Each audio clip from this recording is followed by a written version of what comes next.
Hello, hello, and welcome to today's Monday motivational episode of Powering Unique You. My name is Jana Masik, and I'm so happy to be here with you today. Today is Monday, my friends. Are you loving Monday or are you dreading Monday? Well, no matter what, I think every day is an opportunity for us to feel more empowered, energetic, and share good energy with each other. So that's all what it is about. Today, I am happy that we can talk about some interesting topic, and I really love my guest. As you're coming in, please let me know, how are you doing? Where are you dialing in from? Please participate, ask questions. This show is really for you.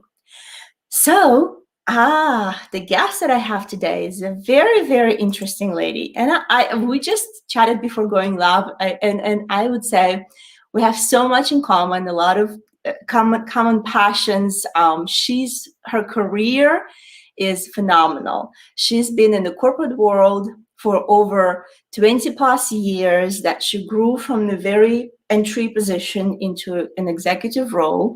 And as a HR professional, using that career and expertise, she developed her talent strategy, leadership professional expertise. So now she's helping companies and individuals to really thrive and find a way how to be better leaders, how to develop and grow not only themselves, but also their teams.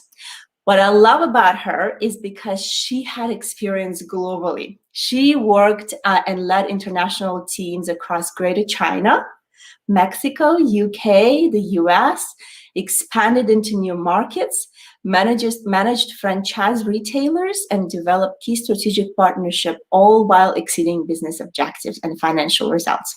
I think only by that we can learn so much from her. Yeah, now she is a sought-after business strategist. She specializes in startups and large value organizations. She assists her clients in building talent strategies that complement their business strategies to ensure exponential growth. Hey, who doesn't want to grow? I think, do you want to grow? Do you want your business grow? Do you want your team to grow? Do you want to be successful? I think all of us want that.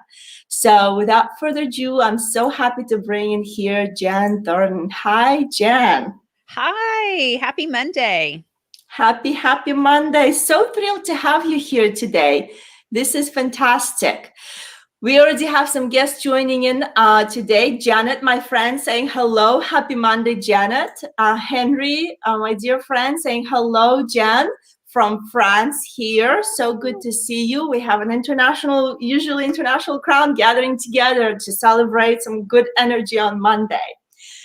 Jan, I mentioned already to you, I admire how you joined the corporate world and you worked your way from the entry position with American Eagle Outfitters into a global HR director representing, the company, leading your team globally, opening multiple new markets. Please share a little bit of what really helped you to exponentially grow like this over the years and really develop yourself in such a way as a leader.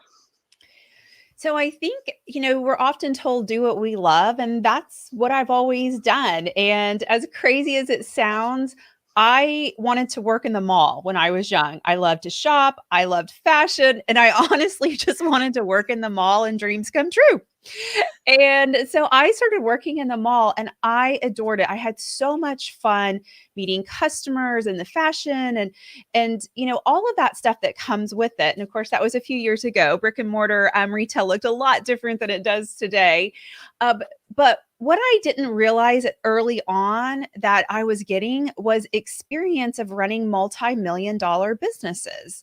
And I was making scheduling decisions and hiring decisions, and I had to track my KPIs and, payroll costs, like all the things you have to do if you're running a business. Yes. And I don't think people always walk in the local mall and realize those people are running multi-million-dollar businesses. And so obviously I got just a ton of experience in that. And I fell in love helping people really see their career goals or their life goals come to life. And I never got my results like my peers. And honestly, for most of my career, I thought I was just weird and different. And I kind of was okay being weird and different too. But I really love getting my results from my team. I wasn't necessarily competitive and I didn't have to be number one, though I usually was, because I really spent a ton of time with my team. And so, fast forward a lot of years and a lot of great stuff. I ended up going from operations into HR. And I think with that piece of my career, what really helped me is I took what I already knew and I applied it in a new way. And I became more of a talent strategist because I was an operator at heart. I had to have my KPIs Yes. in. And so I was able to take, some experience and morph it into a new experience. And I think that helped. And then, I did that, bounced around to all different ways in HR for many years. I learned a ton. And then by chance, I got a phone call one day from my chief HR officer. And he honestly, he just says, "Hey, Jen, you want to move to Hong Kong for a couple of months?" And I'm like, "Sure, why not? What do you want me to do when I get there?" And he's like, "Actually, I have no idea. Just go figure it out." And I was like, "Okay." So I think, what I learned from that is you just have to jump in. You don't have to have all the answers. You don't have to know exactly what you're going to do. You just have to be willing to do it. And then from there, my career took a total different track and I end up specializing in international HR, all because I was willing to say yes. Oh And my. so that was my corporate career. And that was 22 years and 90 seconds. I absolutely love it. And I love that you said you got to jump in before you're ready, before you know it. And these opportunities sometimes knock on the doors and it can feel intimidating. And I can only imagine with you probably growing in the US, living in the US, and now all of a sudden you're going to Hong Kong trying to establish everything there. It must have been scary. So this is phenomenal story. I love it. Please tell me a little bit, how was your pivot and adjustment learning the international HR and working in different countries? Yeah. I tell people all the time, and I truly believe it. It changed my DNA. It changed who I was, how I saw the world, how I interacted with people. And to work internationally, you have to just have a ton of humility. I mean, Yes. you'll step on stuff that you shouldn't all the time. You'll do something that you think is kind and nice, but it's offensive to someone else. And you have to really think about how you interact with people in such a different way. You have to be willing to ask questions. You have to get curious. You have to say, here's how I see it through my lens, but I want to see it through your lens, and be completely open to whatever that is for them. And just, embrace it and be brave. But it really did change my DNA, and how I interact with people today and how I see the world today is so different. And it would have never have been that way if I hadn't have had that international experience. Yes, I agree with you 100%. I think once you step outside of your typical zone of living, so to speak, your country, your culture, you realize that what you know, what you experience, experiencing is just a little glimpse compared to the entire globe, and how much different cultures, different people, different perspective, like you said, walking on, worrying that you're going to step on something and things like that. It's really fascinating. I think it brings you that humility and also curiosity to see that even if you know a lot and even if you've experienced a lot, it's a speck. And being open to seeing the other people's perspective, I can see how it formed what you do right now. I could see that it influenced your ability to then be more open and curious about the human potential, the potential in developing talent, and maybe talk a little bit about pivoting into that sphere after you decided to come out of corporate world. So I the last few years in my corporate job was amazing. I mean, I was heading up an international department. I was traveling all over the world. It really looked cool on Instagram and Facebook, super cool on there. It was a little exhausting, I'll admit. I always tell people I never got jet lagged, but when I left, I realized I was just permanently jet lagged and slept for like Yeah. a month after I left. But, what I recognize time and time again, if I look at every chapter of my life, businesses exceeded or failed based on the people that were in charge of them. And it was so evident, especially when I went internationally, because obviously it was incredibly complex. And I had worked with a group that was really incredible and focused and collaborative. And then there was executive change and things, we were stumbling. We were trying to figure it out. And what it made me realize is that the talent strategy is the most important piece of success. And I became really curious about it. I started studying more about talent strategies. I started studying companies. And that's when I decided this is what I want to do full time. And again, kind of going back to early in my career, all I wanted to do was work in the mall. And so by gosh, that's what I did. And then I got to all I wanted to do was talk about talent strategies and businesses and how do we marry those so that they come together in a beautiful way. And so Yes. then I said, you know what? It's time for a change. It's time for me to do that. I was getting to an age that I was, it was a good age to make a career change. And so I took a huge leap of faith and jumped off and created 304 coaching, which is, what I do today is I run this organization. It looks different today than what I thought it would. I thought it would be just about coaching and those types of things. But today we have a huge team.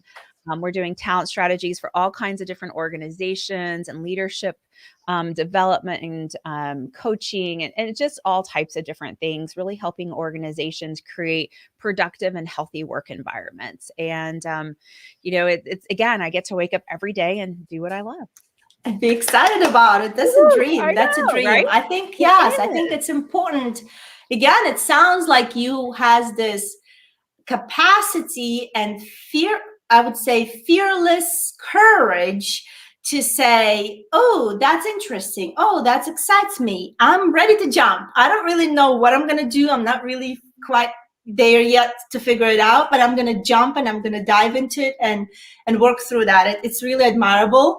I think many people get held back by their fears, get held back by doubting themselves, get held back because they think, oh, I need to acquire this or that before I can make that step, or making this step kind of, not quite fiercely as you are. And I feel that can help many young professionals to realize, you don't get to have it all. You don't get to know it all before you jump in.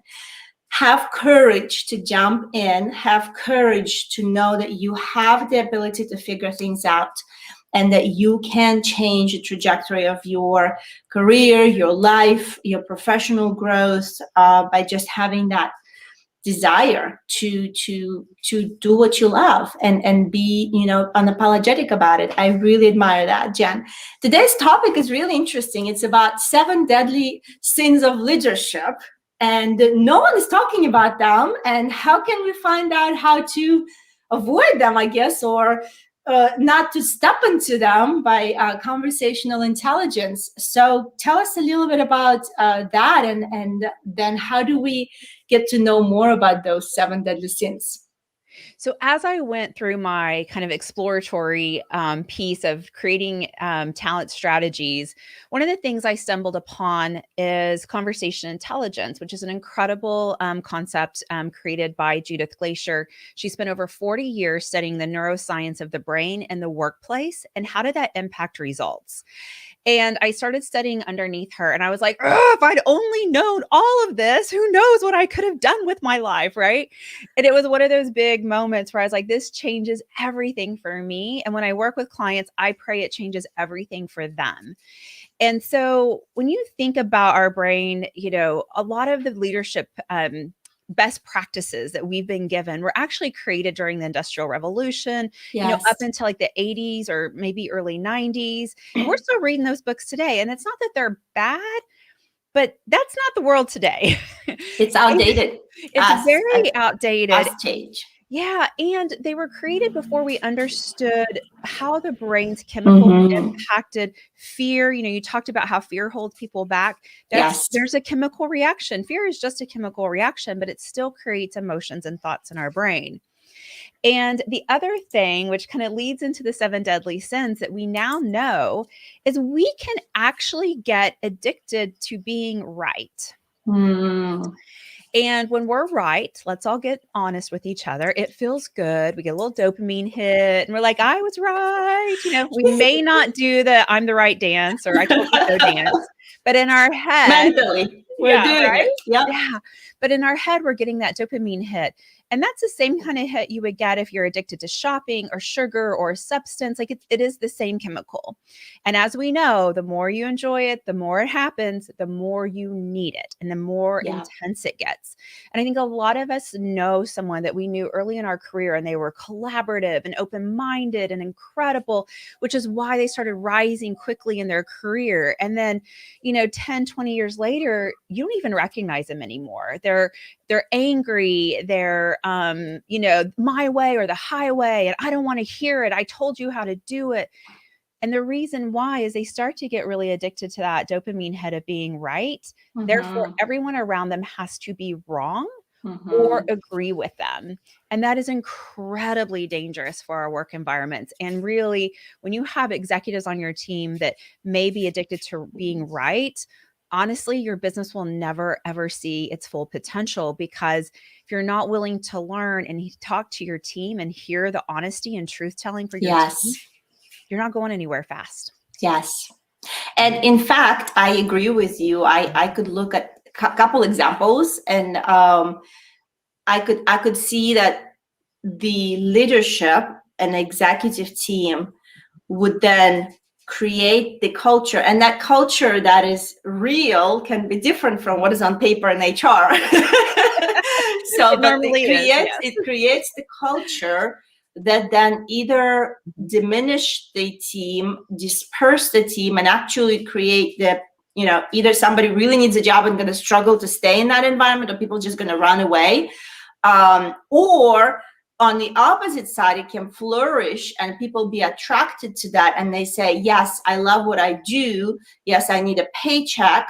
But much more importantly, I love the atmosphere, the energy, and the morale, and the culture that helps me thrive, that helps me grow. And that is truly, as you mentioned earlier, is either the success of the business or the failure of the business. Because let's admit, no matter what business you operate, it's people. Yeah. It's people who make things happen, right? Right now, although we can Absolutely. have a lot of AI, a lot of technology, there still need to be people who run the things, who make the things happen. And I really believe it is so important. So I would love to hear some more. So the conversational intelligence, the brain, understanding the brain, understanding how the brain functions, how do you connect it, and then being right, being addictive, and how do they tie into the seven deadly sins? Yeah. So when we start to think about the seven deadly sins, they're pride, greed, wrath, all those things, right? And so think about those in the workplace. So one of the ones that comes up a lot is wrath. If you're in an environment where you have a leader who's addicted to being right, then chances are you're not willing to tell them the truth. And we do not do enough truth telling in the workplace because there's a lot of fear around telling the truth, right? So if the supervisor comes in and is like, I've got the best idea ever, and you're like, oh, that's not going to work. But in the past, if you had disagreed with that person and you got in trouble for disagreeing with them, then your brain's going to go, oh, that's not going to work. But you know what? I'm not going to get in trouble for telling the truth. I'm going to sit right here and I'm going to smile and I'm going to shake my head and go, that's a great idea. And I'm going to watch the bus go off the cliff as a just, ready to do it. And it happens day in and day out in all of our environments where we create this place where telling the truth means we get in trouble. We get that wrath. And when that happens, we stop telling the truth. There is also one of the other ones I always like to talk about is sloth. So we know one of the seven sins is sloth, kind of being lazy. But you're thinking, you know what? Executives aren't lazy. They're working hard. And you're absolutely right. But when you think about this as a seven deadly sin of leadership, if you're addicted to being right, you're addicted to telling everyone how to do their job, but you probably aren't willing to do it yourself. And so you walk into a department that you don't understand and you start telling people how to do their job. You create chaos, you create things that are broken and won't work, but because of, the wrath and other things, people go, "Okay, well, we'll do it your way." Even though you really don't know how this works.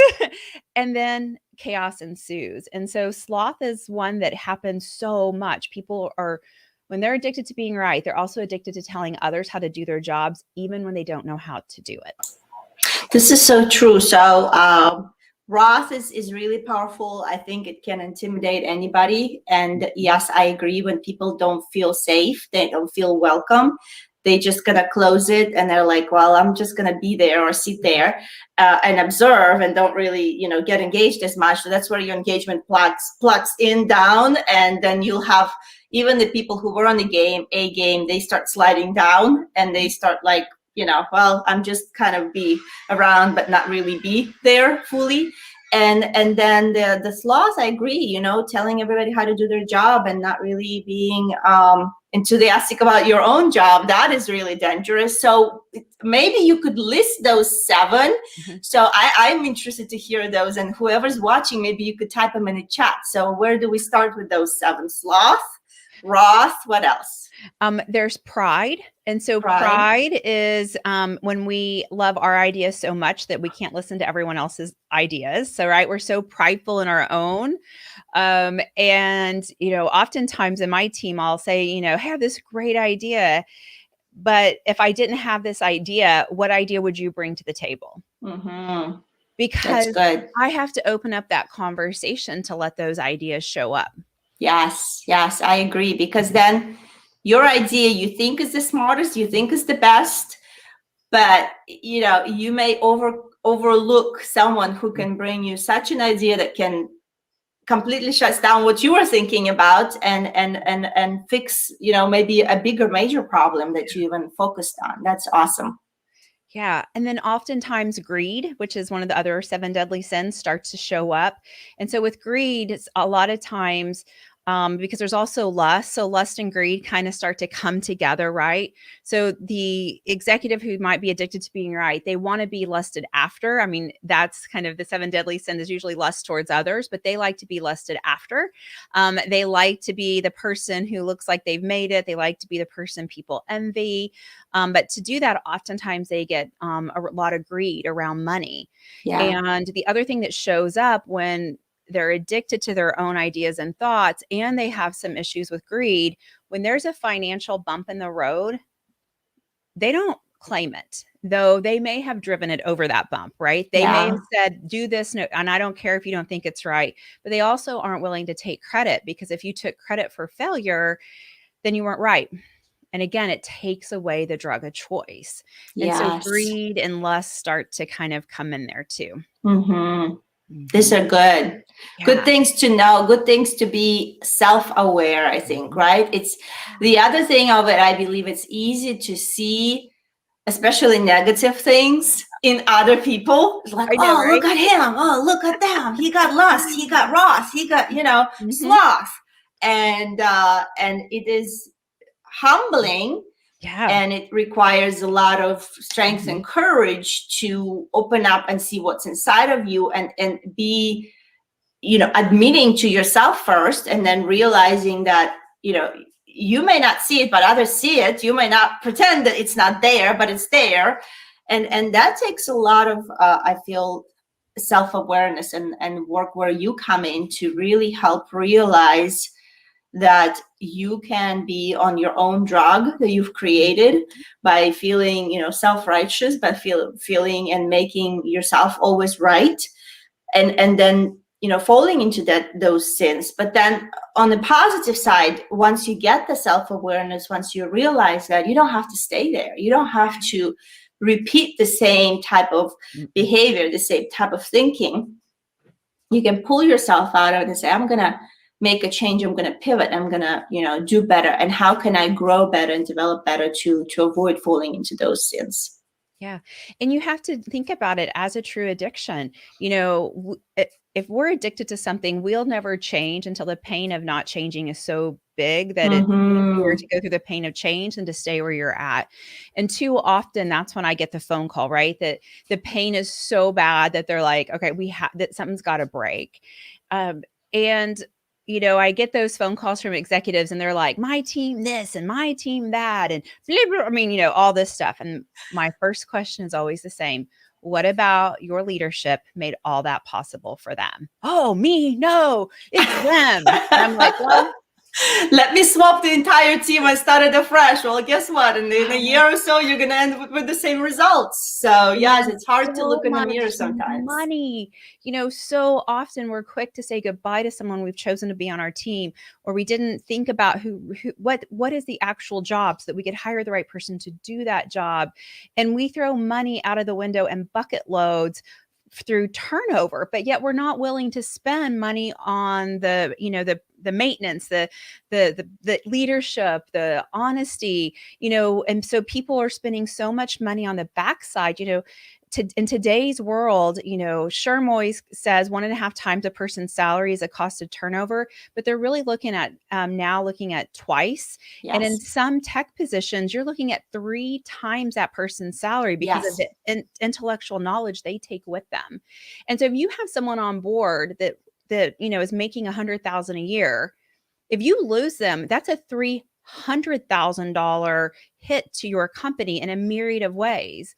So what if you, instead of taking that huge $300,000 hit, you backed it up and you provide coaching and leadership development and really thought about your culture and that it's not just on paper, it really does come to life. And your job will be a lot more fun. You'll make a lot of money. Like, it's just so great when you invest in the front end, but too often, we invest in the back end. I agree. And I believe there needs to be a shift of mentality. And I love that you're doing this work with small companies and larger companies, that shift of mentality within the leadership, the executive roles, the directors, and how to run companies. And that really it starts with you, and it really creates the ripple effect across all of the departments and all levels that work there. And sadly, I feel looking at, and I'm interested to hear your perspective, looking at last year and what happened, that a lot of people have pivoted so drastically into remote work. That has been, I think, a big exposure to the needs that a lot of leaders, a lot of executives have, because they still have this fear, if you're not in the seat next to me and I'm seeing you, so to speak, in the office, and you're not productive, you're not working. So that kind of shaked a lot of things. And I feel also it exposed that so many companies try to survive. They not only had to cut some of their teams, which was, I know, difficult decision for any company, any individual, but they also had to cut expenses, and sadly majority of those expenses went in development. So they're like, we're going to pause at developing our people, we're going to pause in investing in our people because we're surviving. And yes, it's I think it's really a shift of understanding that to survive, you're going to have to pour into your people to survive through this hard time, through the pandemic, through the challenging times. You're going to have to really get your people to the point where they say, we will walk with you on the hard, shells. We will work with you through the hard times. Because otherwise, what I also see in the statistics, and maybe you could share a bit about that a lot of people are looking for more stabilizing environment, and then they say, we're going to hop off this job as soon as we have an opportunity. We're moving forward. I think the millennials are saying they're exposed so much, and yes, the job market, I think, is still tough. It's getting recovered, but if as we see more recovery, a lot of people are going to look for other places, look for other opportunities because of what they experienced in that setting. Yeah, it's interesting. At the early 2020, everyone had to do a lot of crisis management, and it was needed. Crisis manages the building's on fire, get out. There's no collaboration. There's no discussing. It's get out. And honestly, people had to physically tell people, get out of the office now, go home, it's safe, right? So it was a reality.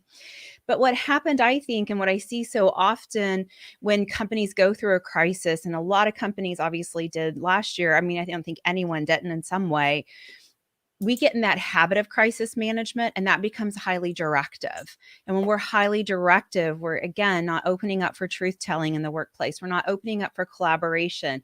We're creating fear. And what we need to know about our brain is as fear rises, the ability to think with innovation and strategy goes down. And so, as Yes. leaders, one of our number one jobs is to keep fear in the workplace down so that Mm-hmm. people can use the part of their brain that actually has that strategic and innovation piece. And if we're not doing that, if we're creating fear, but then we're mad because they're not strategic, I'm like, well, it's science. You can't really change it. I'm sorry. But I do think over the next 18 months, people are going to just be shuffling jobs like crazy. Their job looks different, or they want something different out of their life, or there's new opportunities they see. And so if you're an employer, you need to get ready. Like the next 18 months is going to be a shuffle. And if you want to make sure you're retaining your people, you're going to have to invest in them. You're going to have to get the crisis down and moving forward going. And if you're in the market for really great talent, this is the time to think about how to land them, because people are Yes. going to be moving jobs in the next 18 months. It's going to be crazy. Yes, I agree. And again, you're going to get hit with this, 3x amount of expenditures because you're losing a team that has not just had the knowledge, but probably absorbed a lot of people that had to be let go just to save the company. The workload has grown exponentially, and yeah, it's going to be definitely important season for HR, and not just HR. I think for the leaders who are looking at their organizations to reconsider, their approach and reconsider how they really care for their people, to see themselves. So you've mentioned some of the deadly sins and how to fix them. What's your one or two steps that you think anybody can start with? Because I feel those deadly sins can be landed on anybody, no matter what position you can be in. You can be, in an associate or contributor, you can have those just because I think everybody is susceptible to them. I think what's important is to just what you said, recognize all of us have a little bit of this in us. So that's the good news. We're not alone. We all have a little bit of this in us. But what we have to do is we have to start thinking about which one do we typically lean on and why, and then how do we start to change our language so that we decrease the fear that causes and increases innovation in others. And it's very simple things. So if someone comes to you and your team and they say, I had this great idea and blah, blah, blah, and they tell you and you're like, that is a horrible idea. But you could say to them, that's a horrible idea. That would never work, which is typically what people say. Or you could say, again, be honest. You could say, I don't see it, but change my mind. If you think it's a great idea and I'm not seeing it, change my mind. Tell me why. And think of that incredible conversation. You start to learn how they think. And so, what research they might have done, they may change your mind, but what you've done is you haven't shut them down from future ideas. You haven't shut Yes. them down from coming to you in the future. You've just, truth told, I don't see it, but change my mind. And so you're allowing them to exchange. You can do other simple things like, in a meeting, and maybe you're trying to figure out, a new marketing strategy, and you've thrown all the ideas on the table. Then you can say to people, tell me what could go right. We always say what could go wrong if we do this.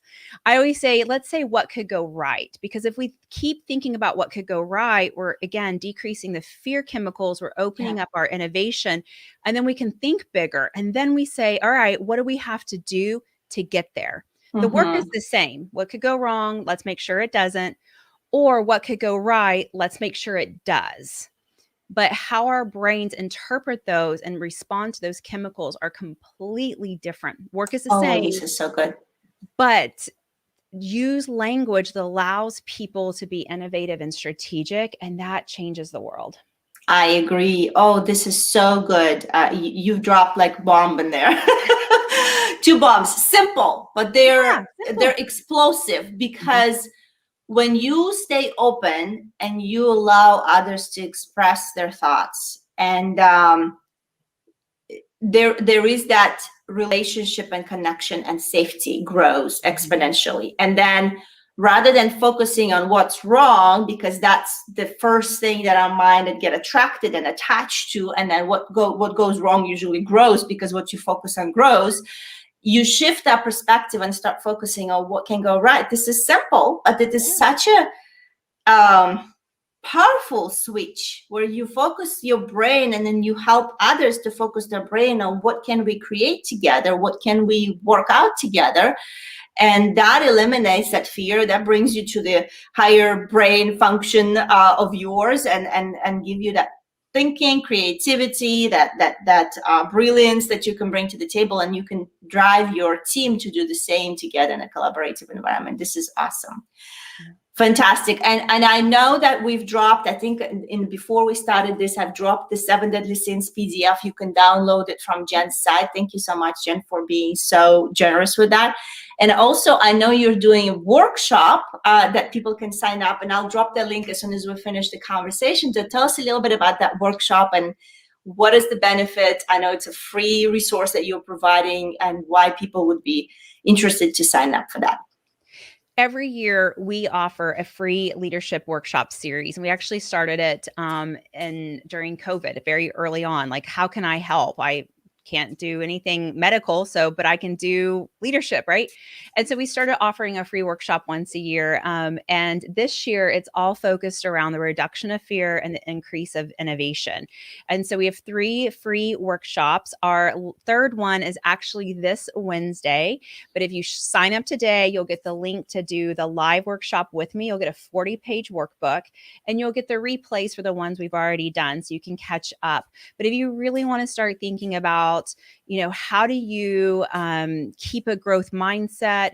How do you influence in your leadership? And how do you help others see what's possible? If those are things that interest you as a leader, we talk about all of that through Leading Edge this year. And we're just super excited about our program this year. And we hope that everyone joins us.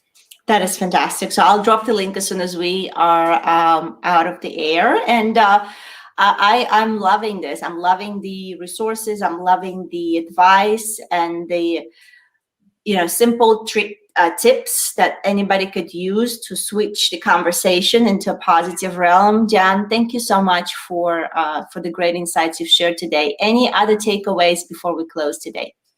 My last takeaway is, when your brain creates a story that's, not necessarily positive, because we're fear-based animals, and you don't know the truth, but you've created a negative story, what I want you to do is pause and say, what else could be true?